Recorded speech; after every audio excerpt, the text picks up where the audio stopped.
فرمایا جانتے ہو اس جگہ میں کس کو رکھا جائے گا، اس جب الحسن میں کس کو رکھا جائے گا؟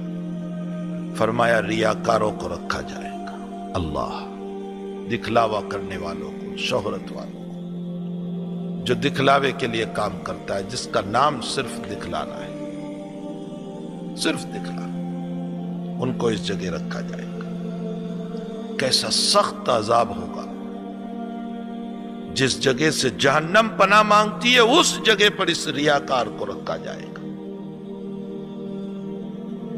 اس لیے اس بیماری سے اپنے آپ کو بچایا جائے کہ دنیا کو دکھانے سے ہمیں کیا ملے گا، کوئی ہم کو کچھ دینے والا نہیں ہے، اور دے گا تو کتنا دے گا؟